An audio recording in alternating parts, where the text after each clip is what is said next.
For no 2 or 1, we're live now. Yeah, we are live now. Yeah, okay, be live. Now. We're ready. Let's go. All right, Gave folks, us no time. So Fine. We're back. We are back on the Zócalo. We're back on the Zócalo live cast.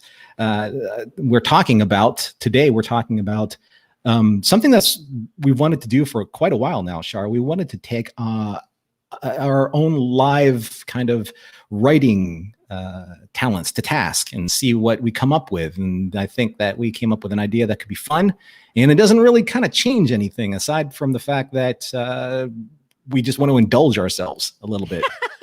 Indeed. Yeah, we are going to write a story in real time. And it's all going to be made up. It doesn't really matter to the canon. We're just going to have fun and play with it. And I see that there's folks already watching. So I hope that we get some input from all of you guys and you can help us shape the story. And our topics at hand, as you can tell from the subject line here, Mack and Bo, because we were talking a little bit about a view from the gallery last week, and we always piggyback our topics one onto the other. And so this story is going to be about their adventures sweeping in light. Sweeping in light. A little play on sweeping in light, because the premise of what we're talking about here for this particular writing exercise, Mack and Bo, they had a really cool idea when they inserted them into the season 5, I believe episode 5 episode of View to the Gallery. And is it episode 4?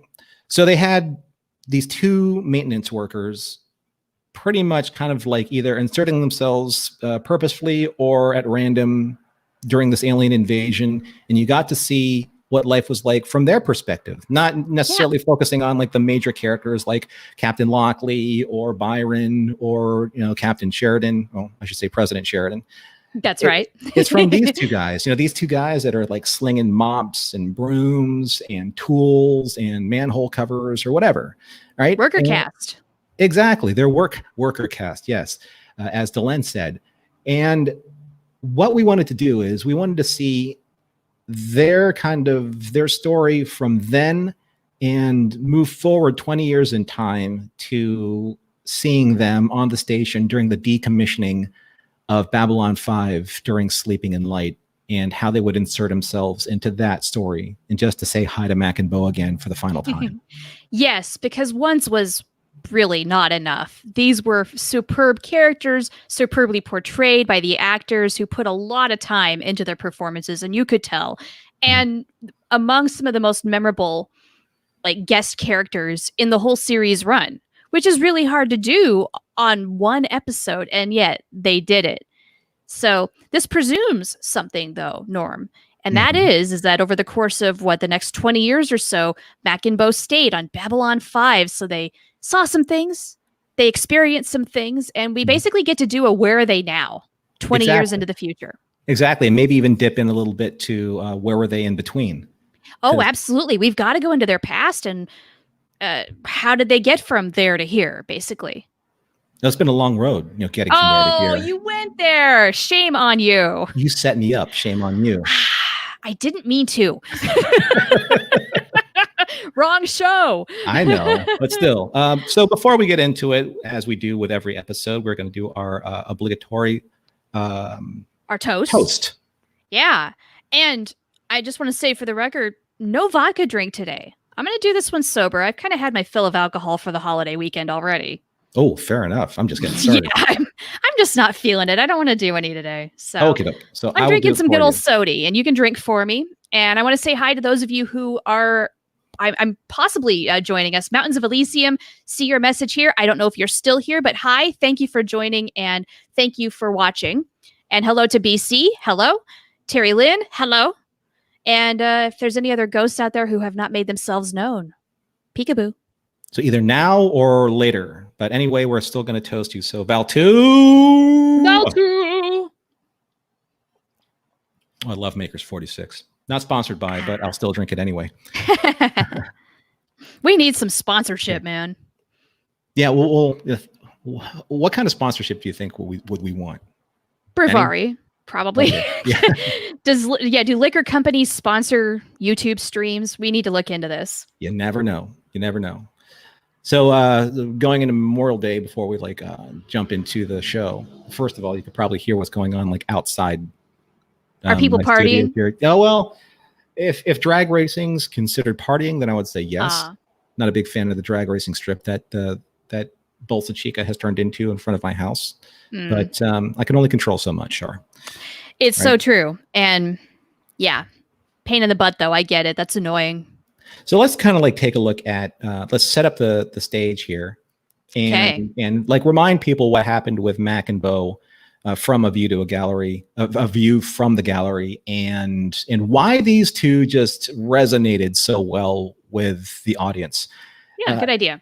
So in my opinion, I think characters like this resonate well with the audience because they represent the everyman, the people that are on the station that basically some people don't care about how the sausage is made as long as it's delicious and on your table. But these two guys are part of the process of how the sausage is made.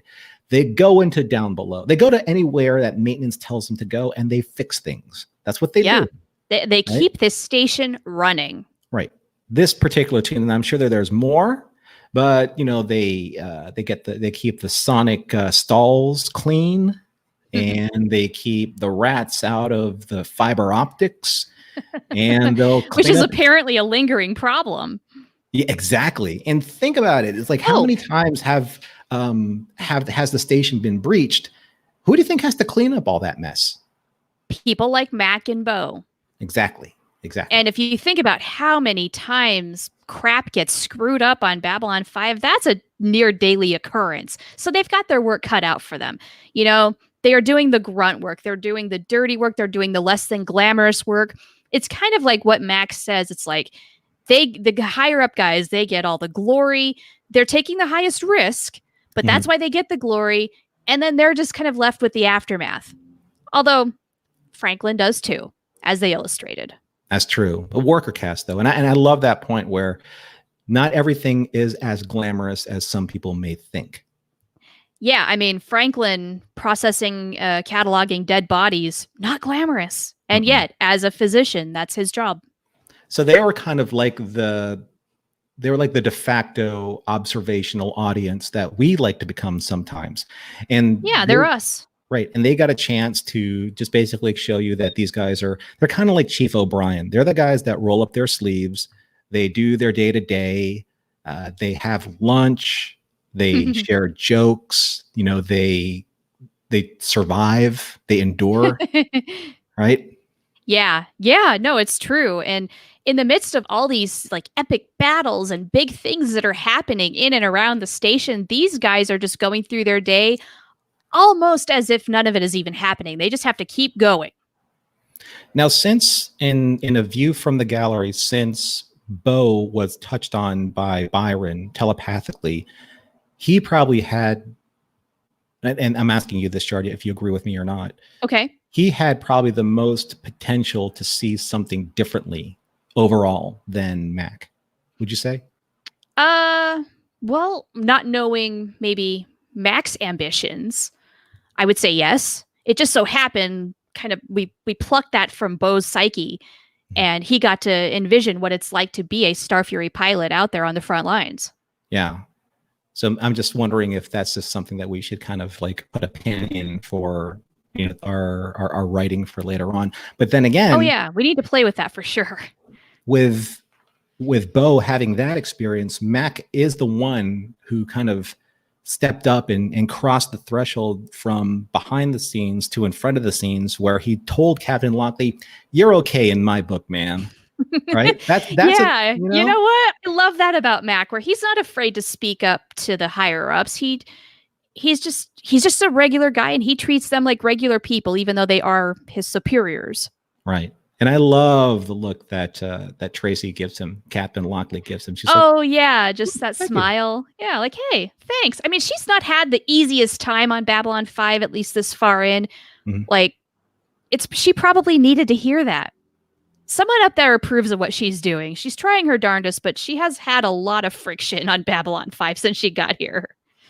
And Mack and Bo also had the great run-in with Delenn, where... Oh, And we got to talk about Mack's crush on Delenn. Big time.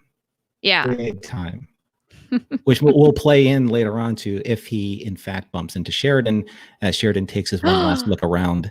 Yes. Right? That missing scene. Yes, it totally happened. Okay. So everyone in the gallery, the Peanut Gallery, or all of our listeners out there, chime in with your ideas too, because this is a spitball session, guys. Yeah, a communal effort of which we are going to own all of your ideas, and we've already trademarked. Thank you very much. that's the draconian in me. Daniel Keller's with us. What's up, my bud? Hey, thank you for joining us, guys. Yeah. So as things come to your brain, just as they're going to come to our brains, chime in. Let's see what happens. Okay. Yeah? So let's set the stage. So this is 20 years. Or I should say between the 20-year period when President Sheridan and Delenn, they all left. And who do you think is going to be sweeping up all that confetti? Yo, it's Mack and Bo. Right. Yeah, they're going to take that little Swiffer thing that Bo doesn't know the purpose of. Maybe that's for confetti. What does this thing do? I don't know. Then why are they even using it? I mean, we're presuming that they've been on the station for a little while. Yeah, they're not new there. They've been around. They've seen some things, and yet they don't know what this damn thing does, and they're probably using it on a daily basis. I feel like their manager is just giving them busy work. Well, it's kind of like a floor polisher. It just kind of polishes the floor. It's just maybe reinforces the metal or something. Yeah, as Max said. So the conceit is that we believe they've been on the station this entire time, from when Sheridan and Delenn, in Objects in Motion and Objects in Light, where they left the station and they packed up everything and moved the headquarters of the Interstellar Alliance to Minbar, to Tuzanor. That's right. And this is where we are. So this is the stage of kind of like the prequel of the Mack and Bo adventure to finally when we get to see them 20 years later in Sleeping in Light. So right. And they're still there. So I would love it if this is kind of like this is the kind of the catalyst for their retirement. Mack and Bo, since Babylon 5 is going to be decommissioned, they've decided, let's call it a career. We're hanging it up. We're going to go off and retire. Okay. So this is their last hurrah. And I imagine there's got to be a lot of feelings about the last 20 plus years that they've had the majority of their career here, and it's going to be gone soon. Wouldn't it be neat if, say this was a mini movie, right? Wouldn't it be neat if we started this whole thing with a bottle of half-drank Bravari that was left behind, and they found it cleaning up because they're supposed to get the station ready for Captain Sheridan's, or not Captain Sheridan's, but the decommissioning of Babylon 5 with everyone who's going to show up. Right. Their job is probably to make sure that everything is about as picked up and organized and ready to be out as much as possible. As much as possible. Right. So they're going through, this is a great thing, Shar. This is it's a pretty well used trope, but I think it's something that we haven't really seen so much in Babylon 5, where say they would go to a lost and found, and they're like in kind of like the bowels of Down Below, or they finally found Grey 13, or right? Hell yeah. And they find just boxes and crates of stuff. And like in those crates, you'll see things that we've seen throughout the course of the year, of the 5 years. Like, I don't know, credit chips or PPGs or old security outfits or one of Jakar's statues when he was created into a demigod, things of that nature. Cool. Right? Yeah. And maybe it's going to spark up all these memories. And then maybe that's a way we can explore a little bit of their past between when we meet them and then what happens up into our present day in the story. Now, it's very well possible that Mack and Bo weren't so new to the job. I mean, Babylon 5 at that stage in the game was, again, it's only in its fifth year of existence. So right. We can't really assume that they started with Sinclair, although that would have been cool. Right. Would have been cool. Yeah. We don't know when they showed up. I get the feeling that they've been on the station for at least a couple of years. At least a couple of years. Okay. So hold on a second. So if all of you out there haven't picked up the B5 books, Babylon 5 Encyclopedia. They have a digital version called the B5 Vault, which you can purchase on their website. And it has the bios of Mack and Bo. So would you mind if I read those to kind of like give us a little bit of... Sure. Let's share that knowledge. What do they have in there? Okay, so Mack was played by actor Raymond O'Connor, and his bio says, a human born in Chicago, Illinois on Earth. He worked in maintenance aboard Babylon 5 and ate Spoo for lunch when it was affordable. 10 credits in-house, if you can believe that. By 2262, which is a year after Babylon, our 5-year, or right at the end of our 5-year story. It's, the very end. Mack was a floater without specific duties, frequently paired with Bo. The two were rarely assigned to Brown Sector. During an attack on Babylon 5 by unidentified aliens in 2262, which is season 5, Mack extracted a B-15 from a console. B-15. Wasn't that a rat? I think it was a cockroach. A cockroach. In the observation dome. Fixed an M-17 in Brown 9, set up a sanctuary for a religious ceremony, and watched the battle on his lunch break.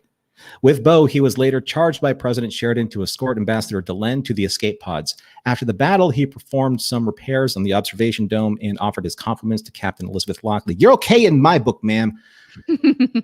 And Bo, in 2260, Bo witnessed Captain John Sheridan's capture of Delenn's assailant in Gray Sector. See, he saw that. He saw that. He was there. Yes. And this, again, this is, in all intents and purposes, this is canonical because it comes from the encyclopedia. So these very well may have been notes that were just left in the wayside. By 2262... Also, he says it in the episode. Did he where say they're that? talking about Delenn. Yeah. They're talking a little bit about Sheridan. That guy. Yeah. Okay, that's where it's from. So in 2260, Bo witnessed Captain John Sheridan's capture of Delenn's assailant in Gray Sector. By 2262, he was a floater without specific duties, frequently paired with Mack. The two really were assigned to Brown Sector. I think they both say that. Yes. So during an attack on Babylon 5 by unidentified aliens, Bo repaired the ISO lab in MedLab 1, did repairs in the central corridor with that thing. Thing that, they're not exactly sure what it is. Yeah. Fixed an M17 in Brown 9, set up the sanctuary for a religious ceremony, and watched the battle during his lunch break. After stumbling across Byron Gordon, that's Byron's last name, according to the Encyclopedia. After stumbling across Byron Gordon's telepath colony while evading a firefight, Bo telepathically participated in a Star Fury battle. With Mack, he was later charged by President Sheridan to escort Ambassador Delenn to the escape pods. After the battle, he performed some repairs in observation dome. Now, here's an interesting thing. Extra canonical data, according to the Vault, info from scripts and cut footage and production documents. Bo's last name was LeJohn, which basically lifted from the actor's name, Lawrence LeJohn. Oh, okay. Fair enough. Yeah. So here's what we know is that perhaps that one of their last assignments was kind of cleaning out Brown Sector because they were rarely assigned to Brown Sector, and they can see the two of them saying like, you know what? We've never been to Brown Sector all these years, 23 years. I want to throw a little detail at you. I mean, 20 years is a long time to be spending in any job. I would love to think that these guys have not maybe moved on, but have had to grow and change in some way. Here's a proposal. BC, I love your comment about what if Bo flunked out of Ranger School? That could be kind of cool. I would like to modify that with my own idea, which is what if he, after his experience, decided to try and see what it would be like to go to Star Fury pilot school? Like he actually gave it a go and decided, maybe he washed out and decided it wasn't for him. Or what if he did that for a little while, but then maybe he had a family and decided, no, I'm not doing that anymore. I'm not putting my life on the line when I've got a small child, something like that. And then conversely for Mack, I see him being the supervisor now of maintenance. Yeah. He's running the show.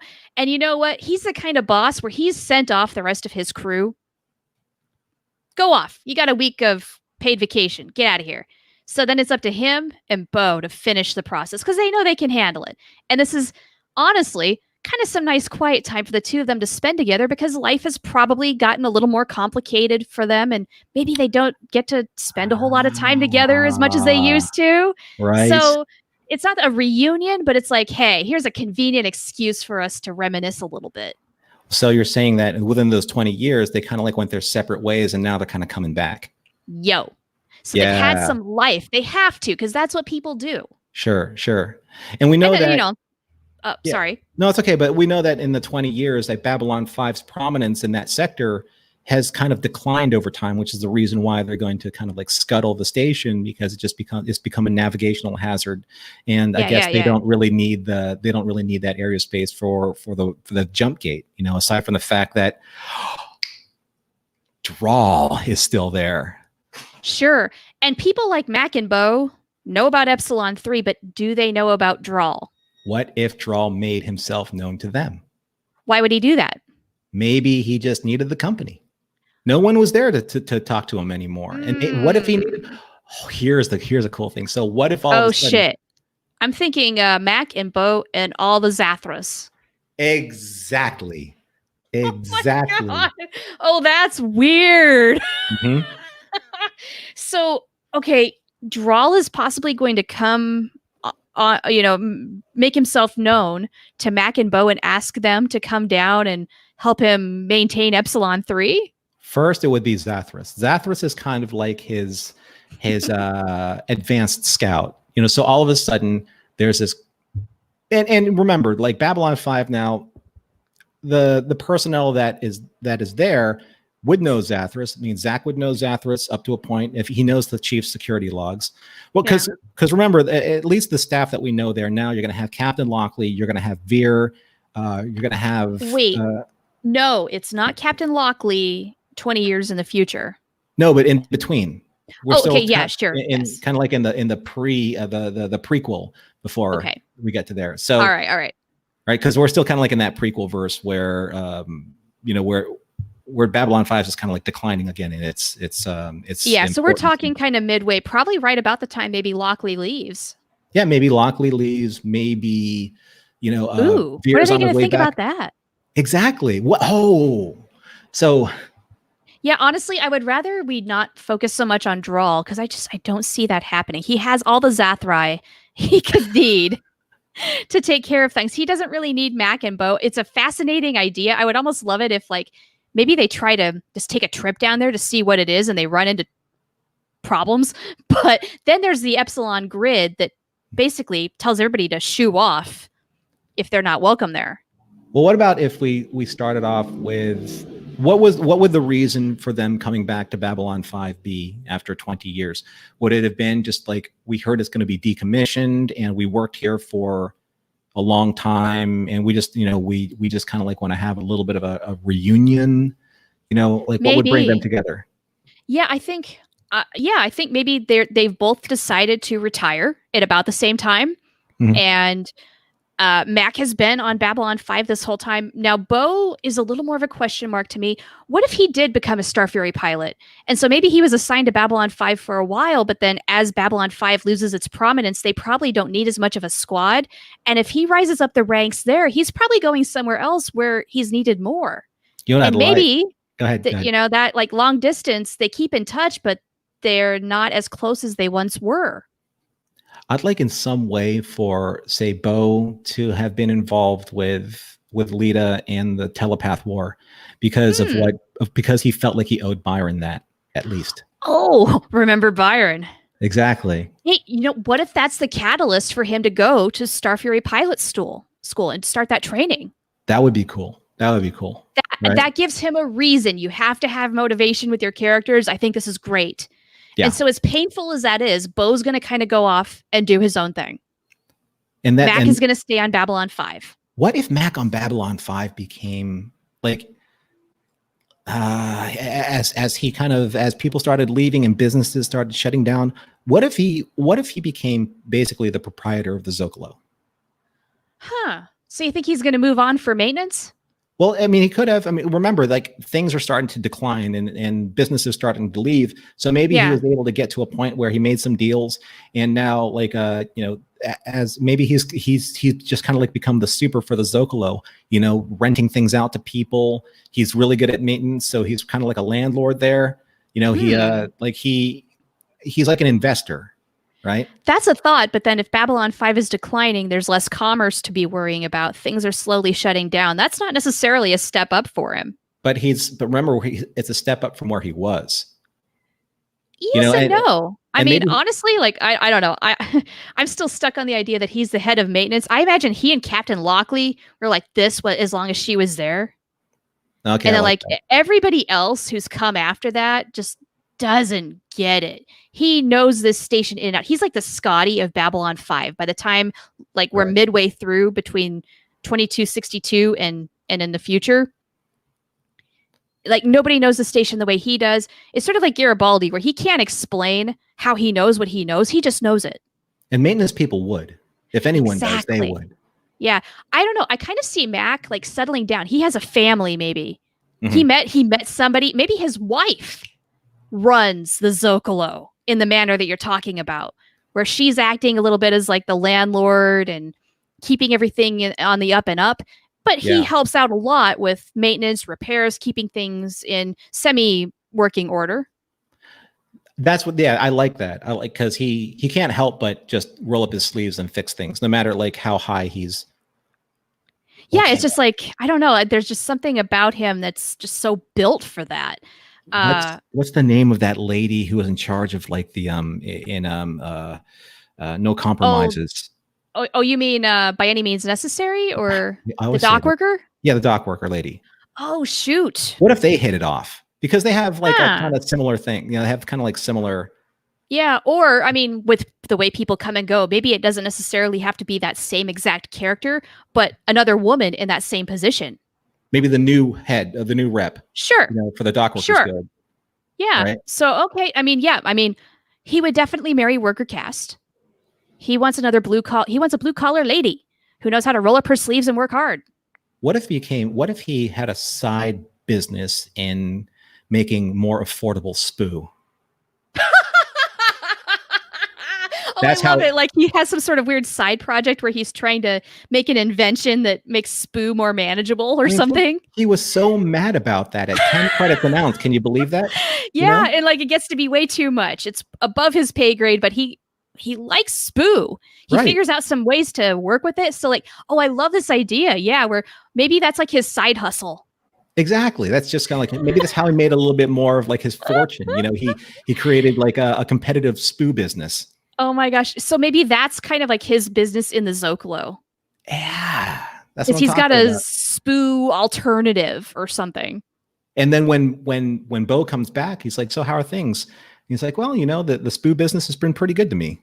You know, only 5 credits announced, if you can believe that. Exactly. He's like, you got it down. He's like, yep. Because and you know what? I made a pretty good business of this, and I ran hard salami out of the Zócalo. Because that's my favorite part in A View from the Gallery is like when they're talking about lunch, you know, and he's like, you know, introduce me to the guy. He's like, I know a guy, you know, who knows a guy, you know, for the hard salami, you know. And then what if his guy is gone, and then that leads him to the Spoo invention, because suddenly he can't get hard salami the way he used to. Well, I think so. What is he going to do? PB&J for the rest of his life? Absolutely not. The guy that he knows, and this is what I've always believed, the guy that he knows is the guy that got Garibaldi all the ingredients for his bagna. Right? What if that dude got into one too many behind the scenes deals and got busted? And it's like, well, you know, now it's time for Mack, and I'm going to get my Spoo business off the ground, you know, because I'm not going to get overcharged for this. No way. What if he started growing it like or farming it, or however you make Spoo on B5, right? So you don't have to worry about, he's like, yeah, I made my own side business. I cut out the middleman. I have no importers. You know, even the Narn think, or even the Centauri think that my Spoo is fantastic. Yes. Right? Yes. Yeah, maybe even Emperor Malari himself endorses it. And could you imagine Londo doing a commercial for Mack's Spoo surprise? I don't know what he would call it. But it's like, oh, this is fantastic. You should get this. It's only available on Babylon 5. Once again, my Centauri impersonation. Yes. But yeah, I love it. So now Mack is an entrepreneur. Yeah. So he's got a few things going. He's the head of maintenance. He's keeping things. That's a well-oiled machine. Right. You know, it's never been better. He's got the side hustle to keep him nice and busy, and it's successful. He's doing good. He's got a wife. He's probably got a couple of kids. So that's a challenge. Yeah, for sure. I mean, raising children on Babylon 5. Ooh. Can you imagine that? And what if he named 10 credits announced, if you can believe that? But what if he named one of his firstborn Bo? That would be cool. That would be super cute. It has to happen. Yeah, at least one of his kids is named in honor of Bo. And I have a feeling that that's the Godfather. If he had a girl, he'd name his girl Elizabeth after Lockley. You know he would. Aw. Right? Hey, you know what? What if they really did spark up that friendship, though? That would be appropriate. Yeah. Oh, totally. It'd be nice. Elizabeth Delenn or something. You know, really corny. You know, it's kind of like when they're going through that locker of just useless stuff like Lost and Found. What if they found like Corwin's bat and they said, "I remember." Yes, the love bat is in there. Bat. And they're like, "What does this thing do?" And then, "I love you." Yeah. What the hell? You know, some things are just not meant to be kept, man. And so they chuck the love bat. And it's going to blow up at the station. And then he's like, I remember Lizzie telling me about this. Yeah, it never worked for her. You know? And he calls her Lizzie, just like he does his daughter. Exactly. Oh, I love that idea. All right. My heart. So cute. Absolutely. Yeah, he'd have a couple of adorable kids, probably a boy and a girl. Mm-hmm. Yeah. So we have Mack pretty much like kind of fleshed out. So what about Bo? Like what, you know, I still want to know like why both of them would come to, I mean, is it just like, you know, how like everyone got an invitation to come to Sheridan's party? Yeah. Like, what if former employees to say like, you know, this is your last chance to come to Babylon 5. You know, you were a 20-year veteran employee. Please come for the ceremonies, whatever. Right. That doesn't seem impossible. Does that also mean there's possibly a reunion with Lockley? Maybe Corwin? I mean, I don't know if they care about him. Well, they know that we know that certain amounts of the staff. I mean, Zach's there, Garibaldi shows up, Delenn shows up. Yeah, they're kind of having their own thing, though. I think this is a more general, open thing that's maybe like sanctioned by Babylon 5. Right, so it's like, you know, or Babylon, EarthGov. Exactly. So like Babylon 5, you know, the anniversary, you know, or a celebration, something where they say like, you know, this is the last time to be there, be a part of history. You know, Babylon 5 has, you know, shaped the galaxy, but you know, blah blah blah blah blah. It's gonna get blown up. So be a part of history, like maybe even own a part of history, as you can, you know, after. Right. Yeah. You get to tour your old quarters for the last time or something, and you can get a memento. They have a commemorative coin or something. I got it. Maintenance school reunion. Maintenance reunion. Maintenance department reunion. Oh God, they're old bosses there. He's an old crotchety man. Yeah, it's kind of like, it's just one of those things where, you know what, say your goodbyes, because we need to find a way to get them on the station, to bring them together. Sure. Bring them together, and then all of a sudden, while they're walking through their memories and looking through some of the older stuff and creating, you know, we're obviously going to like create some cutscenes and stuff like that, the older episodes, but they kind of take us through the nostalgia lane as the other characters. Hell yeah. Did, right, in Sleeping in Light. Yeah, love it. I think that's great. Maintenance has, or maybe, I don't know, is it extended to all Babylon 5 employees, or is it specifically maintenance? How specific do we want to get? Well, I think that it's like anyone who's served, like okay, certain, you know, let's just do that where it's like, hey, come out, pay your respects. Let's have a last hurrah. Yeah, because not everyone's going to be able to afford, like, you know, the jumps to get to Babylon 5, nor care. Like it's kind of like high school reunions. Some people care, some people care less. Right? Yeah, or could care less. Mack and Bo see this as an opportunity. Mack is already there, and so Bo is like, "Oh hell yeah, I'm coming out." Yeah, is Mack going to be there? Yeah, I'm going to be there. In his Star Fury, no less. Right. I don't know. Maybe. But it would be neat. So Mack is kind of like, you know, he has his dander up. You know, he's in a nice suit. You know, he has a little coin in his pocket. You know, he's everything that you would want for someone like him to be. You know, he's like mildly successful, not wildly successful, but he has like a family. He's got a couple kids, his wife. But Bo comes in and he is hard. Oh, it's like just totally life has just taken him through the ringer. It's just that he's seen things. Like the whole thing with Byron opened up his eyes, and he became just really cause related in terms of like where he wanted to go. And you know, like he became a Star Fury pilot, but maybe that allowed him to like open up other avenues for his future. Like, you know, maybe he like directly reported to Lita. Maybe he directly reported to, you know, the underground. You know, he's just like, because now he's like, he's all about the cause. And when he shows up on Babylon 5, maybe it's not just because he wants to see Mack. Maybe it's because we need you to get whatever intel that you can get of why this is happening or who you can talk to. Maybe he's there to talk to Garibaldi on behalf of you know, the underground. Maybe. I mean, as much as maybe Byron would inspire him, I don't know if he's totally on board with the telepathic cause as a non-telepath. I feel maybe he sympathizes, but I feel like that's just a small thing. But small things can lead into big things. Right. Which is why I think maybe, that's what got him into being a Star Fury pilot. But I do think that maybe he served during the telepath war. Yeah. Probably had his loyalties tested more than once. Sure. I do love the idea of him being a really kind of just like a hardened soldier where maybe he forgot what fun it was. It didn't seem like fun at the time when they were serving on Babylon 5 together, but reuniting with Mack brings back kind of that flood of just like, wow, life was a lot simpler here. We didn't think so, but damn, have I seen some shit. You know, what would be funny is that they come to this realization that Mack went this way and Bo went this way.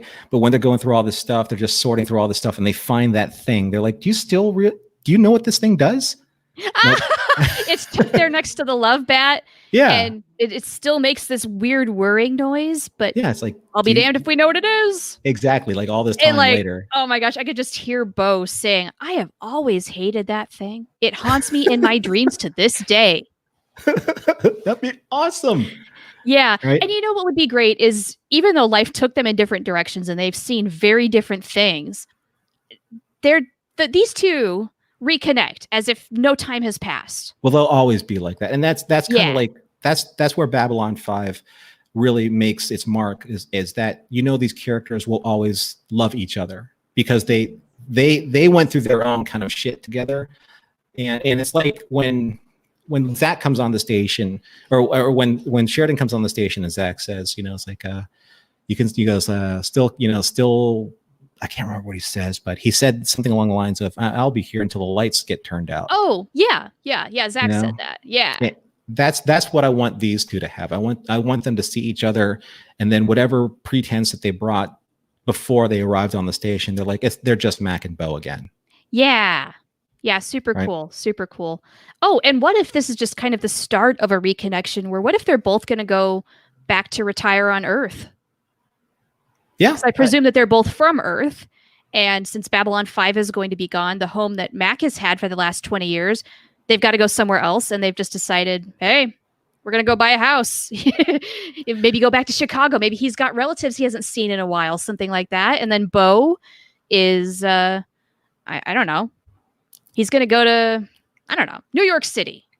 Well, I almost kind of like it when characters come together, then all of a sudden, you know, you think that one character is going to take a certain path and they don't, you know, because that's always like the subversion of expectations is always something that's really interesting in a character. And it's very well possible that as Mack and Bo are talking about things, Bo realizes that, you know, I went so hard one way and I've fought and I've bled and I've served so many causes. I want what you want, Mack.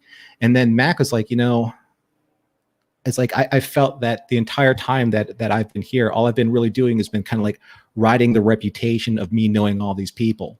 You know, like I dropped Lockley's name a couple times and I got to this level. Then I kind of like made my business and I dropped Garibaldi's, you know, like the Garibaldi's Edgar's Industry kind of like helped me get my Spoo farm off the ground, you know, but I've never really served something greater than myself. So they're kind of mutually in admiration of one another. Yeah. They both kind of want what the other has. Exactly. Bo wants to kind of calm down, maybe settle down, have a family, even if it's a little later in life. Mack kind of, he feels maybe he's happy with his life. He's satisfied with what he's done, but he never had that massive opportunity for greatness. And meanwhile, Bo reached out there and he did. Yeah, he went there and got that and grabbed it, because that's what Byron gave him. He gave him the opportunity to see, like, you want to be out there? This is what it's like. Right. And so, yeah, he's hardened by that. And so it's, that would be really cool.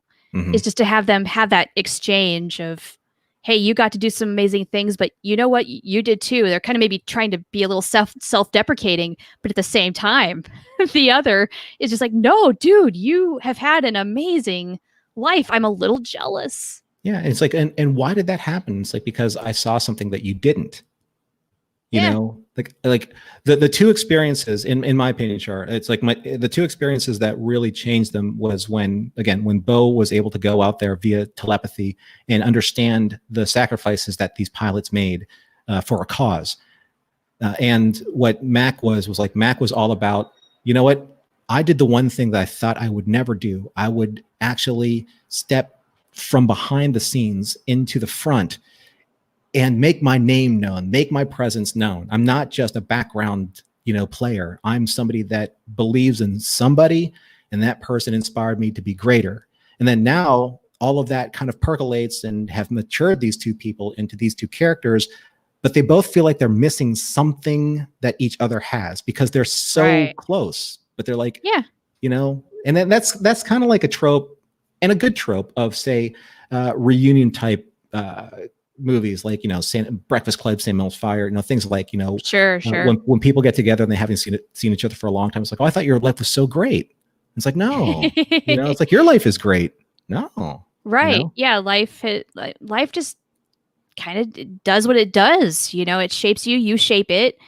And it might not be at all what you think it's going to be. And there you are. Or you create your destiny, you make it happen. Life, it's kind of a weird thing, right? Like it's never entirely what you predict. And that's very Babylon 5. It very much is. Yeah. And so, speaking of which, I mean, do we have to have some sort of message of hope? Because I really feel like Mack and Bo, we got to end on a higher note. And when we leave them off, obviously, it's going to be very sad seeing the station explode. Right. And that's where I kind of like want to get to. So we've kind of set the tone for what happened between the two of them in the 20 years before they come back. We've set the tone and the story for their reunion. But now, how do we weave them into kind of like walking around the station and bumping into pretty much the principal characters or not? But I really wanted them to have like one more moment with Sheridan. Because remember, Sheridan said, he goes, that one commander, he says, I can arrange an escort to take you around the stage. He's like, no. Right. Yeah, totally. Oh, I think they just have like that random bumping into him as they're both in some corridor. Yeah. Sort of like at the very end of the View from the Gallery, where Sheridan and Delenn are walking one way and Mack and Bo are going the other. And that's that. And so, yeah, they're probably just doing a walk and talk. And then there's Sheridan. They're like, President Sheridan? What are you doing here? And he's like, I remember you. It'd be awesome. You're the guy who has a crush on my wife. Yeah. He's like, it'd be awesome. Like, so, and maybe, what if Mack has the gall to ask, how's Delenn? Exactly. Totally. Tell her hi from me. Mack says hello. And Bo. Yeah. And Bo. Exactly. And Bo. So, so they're kind of like walking around. He's walking around. Then they're kind of like talking in the hallway somewhere. It's like, they're reminiscing for some odd reason. They know that they just remember something about being somewhere. And what if it's the same? What if it's the same spot where they said, "Hey," he goes, "Remember, this is where Captain Sheridan, told us to take Delenn to the shuttle pods." Well, is that a little too close to home? But why not, though? Why not? I mean, if we're gonna do corny reunions, I suppose it's not out of line. Right. I mean, it may be not the same exact spot, but it's like, you remember that one time? And all of a sudden, like Sheridan, he's just reminiscing, comes around the corner, and he goes, "You two," And then what? Like, they have to do a double take. It's like, because they're recalling that incident, and then they hear the words in real time. Right. What the hell are you doing here? Right. And then okay, I can go with it. And maybe he doesn't recognize him at first, and he goes, "You two, the ceremony's already started, right?" And then Mac would be like, "Captain Sheridan, or Mr. President, Mr. President." And he goes, "Mack and Bo," right? He's like, yeah. Sheridan, he knows the faces. He doesn't remember the names, probably. Yeah, and he's like, it's been a while. And he goes, "Remember the alien attack? We took Delenn to the shuttle pods?" To sort of, not really, but you don't know about that. He's like, "I'll tell you said hi," and then he walks away. Like that, right? Because he's already Mac is just all of a sudden back in love with Delenn. Just and that's all he needed. And then he'll turn to Bo. He's like, "See, he'll tell her I said hi." Yeah. His life is complete. Totally complete. Right? And that's it. He's that's enthralled. Yeah, you don't want to linger on that too much. You just want to have that moment, right? And then you know what? Then that's a good time to leave. You're going to go out on that kind of a high note. What more could you get? Now it's time to get off the station. Well, that's kind of like where one of my ideas that I threw at you earlier on that you really liked. So they're working their way through the Zócalo, right? Yeah. And they're doing their last goodbyes, and maybe they had a party and whatever. But all of a sudden, they can't help but clean up after kind of like the first, first celebration. That's just what they do. Okay. They find stuff and they're like, "We got to clean up." I think I remember where you're going with this now. Okay. Right. So, they're like, "We can't leave the station like this. We just shot President Sheridan." I mean, it's like, who knows who's walking around the station. And then this is where Zach kind of like pops in. He goes, "Well, if you guys need a job, there's a couple brooms, there's a couple mops. You can, clean up if you want." Sweeping in light, baby. Yeah. And I'll buy it. He goes, "I got it. I can buy you a drink. There's a little bit of booze left in the Zócalo." So they're all kind of like whatever. And that's where they do a couple shots. And then Mac takes that one shot glass and puts it on the bar. And that's the same shot glass that Garibaldi takes. Yes. Love that.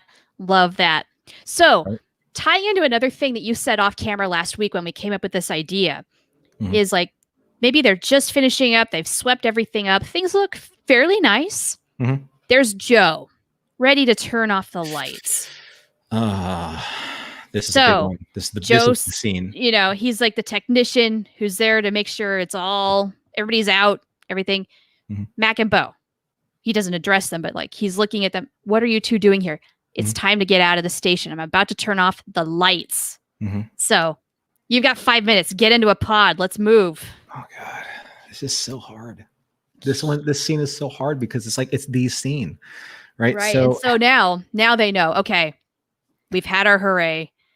It is really, really past time now for us to get out of here. We're causing more trouble than doing good here. You know what I love is I think that I would just want to see them like walk past him, like walk past Joe's character, because I don't want him to say anything. You don't? No, I just love that it's still that solemn moment where he's just like them. He was like a background player, nobody. He's just the guy that turns off the lights. Idea. Mm-hmm. Joe speaks no words. Right. If they see each other in the hallway, Joe gives them that look like, you need to be going now. Right. And Mack and Bo kind of like, they just silently acknowledge it and be on their way. Exactly. Body language. That's all you need. It's just body language, because that's all Joe sells us on at that moment. He just kind of like looks up. I just want to fucking cry when that happens. Dude. No. We're not actually watching Sleep in the Light. I know, but it's there.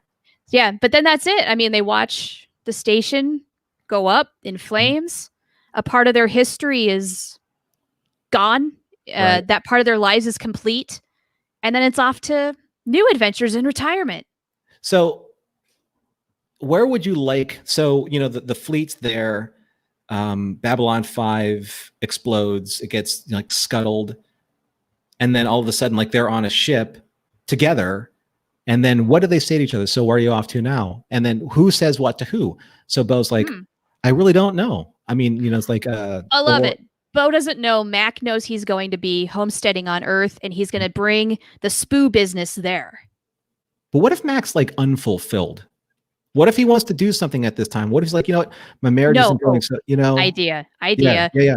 What if he really wants to just focus entirely on his family? He's tired of, he's not going to be doing maintenance anymore. He's tired maybe of running the business where he feels like he's done what he can do with it. What if Bo takes over the Spoo business? Oh, that's awesome. At Ted Credits an ounce. So maybe Bo's going to go stay with Mack and his family for a little while he gets him started. And then who knows? We'll have to catch up with him again. Well, maybe that's a great idea. It's like maybe Mack is like, you know what? I can't, like, you know, my family's suffering, my marriage is suffering. I'm spread out. He's working too much. He's working too much. Now that the maintenance thing is gone, and now that the Spoo business is making me a lot of money, like it's almost kind of like he's stepping aside of Ranger 1, and then Ivanova is coming in as Ranger 1. Yeah, right? Yeah, exactly. Like, okay, he needs to watch his kids grow up. He's missed out on so many things already because he's been working so hard. Well, you know what? It's time to stop working. He's tired of missing out on like these little moments that his wife tells him about after a long day of work every night. And he's just like, I can't do that anymore. You know, Bo, I love these kids so dang much. Right. So I've missed so much already. And Bo doesn't have that, but maybe like, you know, this is how Mack gets Bo into living more of a normal life. Like, say, what if Bo was just a straight up, you know, mercenary? You know, like he took his Star Fury skills and kind of like became a soldier of fortune. Like I want to help out causes that I believe in. But that doesn't allow him to be a family man, and he wants to be a family man. Yeah, yeah. And honestly, running a successful business would be just enough work for one person, plenty. And he doesn't need to be the hero anymore. Right. He hangs up his flight wings, you know, he packs all that away. And then, you know, you could see like, you know, him in a scene where he's choosing between like there's like a uniform and a pistol and all the kind of stuff that a soldier would wear. Then all of a sudden he's looking at it and then closes the box and then puts on like the Spoo salesman uniform, you know, and just goes out and starts selling stuff on Earth, you know, or on a different station or something like that, or maybe on Centauri or, you know, somewhere. Centauri Prime, or maybe he is collaborating with Garibaldi somehow as a businessman. You know, he's got some connection there. I don't know, but I think all in all, we've got the framework for the story now. We've established what they're doing 20 years in the future, what they did between season 5 of Babylon 5 up to then, gave them life. Yeah. And yeah, very cool. I want to jump to some comments if we could. Absolutely. Let's go. I want to say hello to Mountains of Elysium, who is here. We did address what happened with that weird sweepy floor thing. It's next to the Love Bat. They found it in Brown Sector. Right. Exactly. You might have missed out on that. Terry Lynn, I don't see the address for the Mira Furlan interview, but that does lead me to something I want to discuss, Absolutely, which is, this next Saturday, Mira Furlan, Claudia Christian, and Pat Tallman are all basically doing a virtual convention, and it's happening on Saturday. It's through most of the day. VIP passes are sold out, but you can still get general admission, and they're doing early bird admission with $10 off, therefore $40 as opposed to $50 through today. So if you want to get in on this, here's the address. It's in the comments now.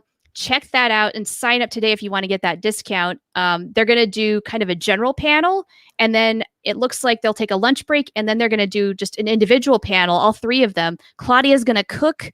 Sounds like maybe Mira might be doing some meditation or yoga type of stuff. She's been known to do that at conventions before. And then Patricia Tallman's going to get intimate with you all. So yeah, they've all kind of got like a little theme for their own panels, and I bought my ticket. I'm looking forward to it. It's going to be my first B5 Con.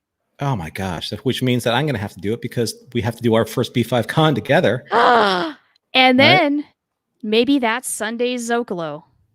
Oh, is like a wrap up. Yeah, that would be cool. We can talk about the experience. Did we like a virtual experience? What did they talk about? Maybe we can't divulge every single detail because this is a paid event, but we could give a nice review. So this is b5events.com.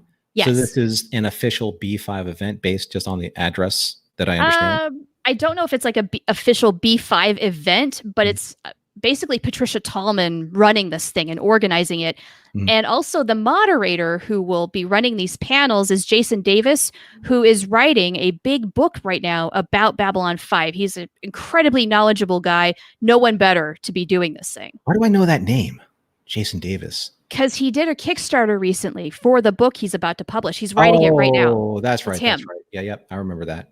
He's done a couple of other books like this before, right? Yes. On different fandoms. Yeah. Yes. So awesome. That's great. Yeah. So we've got that to look forward to on Saturday. That should be a lot of fun. So if you've got $40, I would highly recommend doing it. That's pretty great. You know, and I hope that we get to see like more and more and more Babylon 5 actors that we can still get access to. Like I'd still love to see Billy. I'd still love to see Peter. I'd still love to see Jason. You know, absolutely. Yeah. Joe, of course. We've got left. Yeah. Well, and Joe Straczynski, speaking of him, is he's doing a Patreon now. Yes, he is. Why don't you talk a little bit about that? Because you're I signed up. I'm like on the second bottom tier, but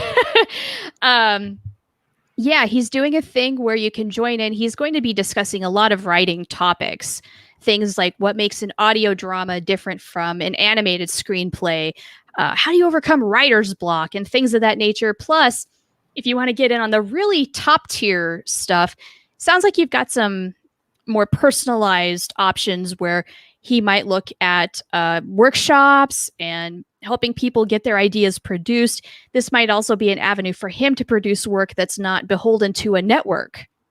Okay. So there's a lot of things possibly in the mix here, and it's a very new thing still. So it sounds like he's still trying to work this out, but it's going, and there's a Discord chat if you're into that sort of thing where you can talk with other like-minded people. A lot of writers in there, obviously. Yeah, right. And so check that out. If you've got a little bit of money to spare, it might be worth it if you're an aspiring writer or interested in the industry as a whole. I want to say hi to Dennis C, who's like joined us. He said, jumping in late. Nice to hear your take on Bo and Mack. One of the questions was that he asked us, Bo and Mack, a better love story than Sheridan and Delenn. How long do you suppose they've been married? Exactly. I know somebody who thought that Mack and Bo were a couple when they saw the episode. Them? Do we call them Bo Mack? Like maybe. Bojack? Bojack. No, that's another show. Right. Highly recommend that, by the way. You know what? I think that like Mack and Bo are kind of like the going into Star Trek. You have like the Julian and Miles. You have Chakotay and me. You have you heard me slip that in, Chakotay and me. Because I love me some Chakotay. But you have those bromances. You have Trip and Tucker, or Trip and Reed. Reed. You have who's the bro? You have Garrick and Bashir. Garrick and Bashir, Tom and Harry. Absolutely. I feel like this was the bromance of Babylon 5 that we didn't get nearly enough of. No. And the reason why that we wanted to do this show is because, or this particular exercise is because Mack and Bo, they represent something in fandom that we don't get to see a lot of, and that's the kind of like the layman's vision of what's happening. We never get to see the ground level of what's happening. Exactly. The stories almost always center on our heroes who make it all happen. But in the meantime, lest we forget, there's 250,000 people on this station. There's a lot of things happening behind the scenes that make this station operational. Exactly. And that's Mack and Bo and everybody else who keeps things moving. Right. BC has a great name. Mo. I like it. Mo. M-O-E. It's perfect. We got to go with that. Mo Mance. Mo Mance. I ship it. I'm with it. Yeah. Terry Lind clarifies that no, B5 event is not an official B5 event. Yeah, I don't really know if that's even a thing anymore. Like Warner Brothers is not giving the okay. Right. And it doesn't really fall into kind of like the pantheon of, say, like Creation Con or any of those like those bigger umbrellas of conventions. But one thing I do, I mean, I'd love to see like more and more and more Babylon 5 celebrities, come up. I mean, I would love to have a panel with say Marshall Teague. I'd love to be able to. That'd be great. Yeah, I'd love to see Tracy Scoggins doing more conventions. I'm watching season 5 with my husband right now for Babble for 5, our show, and just the more that I see of what she was doing with the character of Elizabeth Lockley, the more I'm appreciating it. Yeah, I mean, Box Leitner, he could show up. He's still around, absolutely. Yep. Robin they all Downs. Byron, they all still do conventions every now and again. So it would be really cool. Say on a next big anniversary, get everybody who we can possibly get who's still left.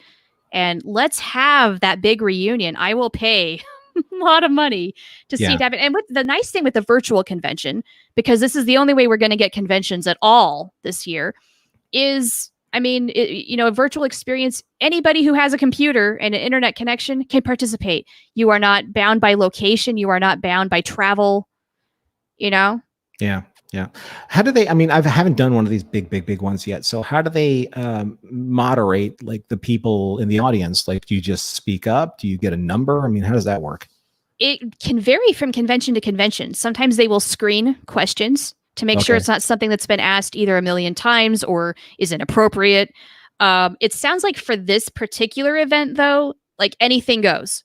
You can ask any question you want. They are not afraid. Okay. That sounds great. That sounds great. Yeah, it could be very interesting. I'm very curious to see what they want to say. I'm just here to listen. There you go. Yeah. So any last minute ideas of our story, or are we pretty much reconciled to the fact that it's awesome? Yeah, I think we got it. I think we crafted a decent story tonight. Yeah. Now, that said, if any of you out there have more ideas that you want to throw out there, put them in the comments. We can keep this conversation going. It doesn't have to end right here. Oh, absolutely. Absolutely. And that's the great thing about what we're doing is essentially just live fan fiction and just living into that space again, where that space that we love so much, because Babylon 5, it's again, it's competing against some of the bigger anniversaries, of course, that are happening this year. Star Trek Voyager 25-year anniversary. Next year, could be Star Trek Enterprise. What is that? 10-year anniversary? 20-year anniversary. No, 20th. Oh my god. Oh my god. I just scared myself a little. Right. So, but Babylon 5 is there, and Babylon 5 was breakthrough entertainment. It set its own standard, and I hope that everyone has a chance to be able to support that. In these kind of these smaller conventions that deserve their support. Yeah, absolutely. Plus, let's not forget, for a lot of people, a lot of these actors, if they don't have convention season, they're losing some income.